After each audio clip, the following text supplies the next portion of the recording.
یہ میرے لیے بہت فخر کا بات ہے جو میں اس کام تھی اس خدمت کے لیے جو میں نے افغان مہاجرین بچوں کے لیے کیا، اس کی انعام ہے میرے لیے۔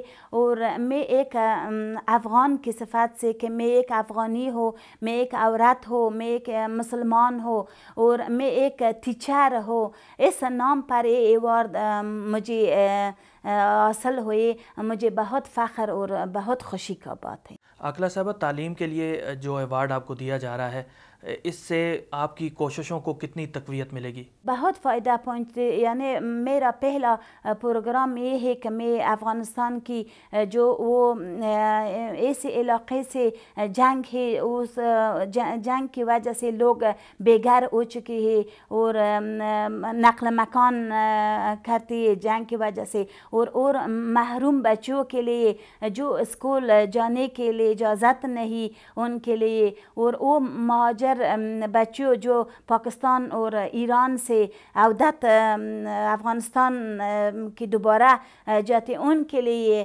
اپنے یہ درسی پروگرام جاری رکھیں گے، جو وہ محروم بچوں بھی اس تعلیم سے فائدہ مند ان کے لیے فائدہ ہو۔ اگر آپ افغانستان واپس جاتی ہیں تو کیا تب بھی آپ تعلیم کے لیے یہ کوششیں جاری رکھیں گی؟ جی تبھی جاری رکھیں، میں آخر تک، میری زندگی کے آخر تک میں اپنی ایک کوشش کو جاری رکھیں گی۔ میں ایک معلم ہوں اور معلم کا ایک کام ہے کہ زندگی آخر تک بچوں کو تعلیم پہنچے۔ 1980s میں UNHCR نے وہاں پہ میاں والی کوٹ چارنا کیمپ میں کچھ سکولز اسٹیبلش کیے تھے، کچھ لڑکیوں کے لیے تھے، کچھ لڑکوں کے لیے تھے۔ تو وہاں کے جو ایلڈرز تھے وہ تھوڑے سے کنزرویٹیو تھے، تو وہ اپنی بچیوں کو اسکول نہیں بھیج رہے تھے۔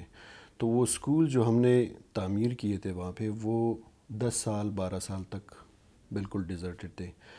1992 میں عاقلہ وہاں پہ آئی تو انہوں نے جب دیکھا کہ لڑکیاں اسکول نہیں جا رہی تو انہوں نے ان کو اپنے ہسبینڈ کو کہا کہ اس طرح سے یہ لڑکیاں تو اسکول نہیں جا رہی، لڑکے بھی کوئی جا رہا ہے کوئی نہیں جا رہا، تو اس سلسلے میں ہمیں کچھ کرنا چاہیے۔ تو عاقلہ نے وہاں پہ ایک ٹینٹ اپنے گھر میں لگایا اور مختلف ایلڈرز کے جو ماں باپ ایلڈرز تھے ان کو کنونس کیا کہ آپ اپنی بچیوں کو بھیجیں تاکہ ہم ان کو پڑھائیں۔ عاقلہ اور ان لوگوں کے پاس اتنے پیسے نہیں تھے کہ وہ کتابیں ان کے لیے خریدیں، تو انہوں نے اپنے ہاتھوں سے ٹیکسٹ بک لکھے اور رات کو وہ لکھتی تھی اور دن کو وہ پڑھاتی تھی۔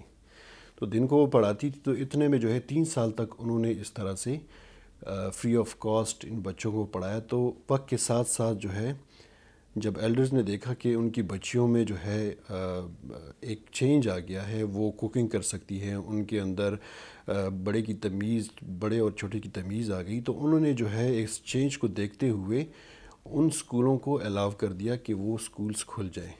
تو عاقلہ نے وہ اسٹیٹس کو بریک کیا۔ تو اب عاقلہ کی جو اسٹوڈنٹس ہیں وہ افغانستان میں ہیں، وہ کہیں پہ ٹیچر ہیں کہیں پہ ہے، تو وہ ان کے نقش قدم پر چل رہی ہیں۔ انہوں نے بھی عاقلہ کی طرح وہاں پہ ہوم بیس سکولز بنائے ہیں اور وہ بچیوں کو پڑھا رہے ہیں۔ تو عاقلہ کی جو ہے نا ایک بہت بڑی کنٹریبیوشن ہے ایجوکیشن میں۔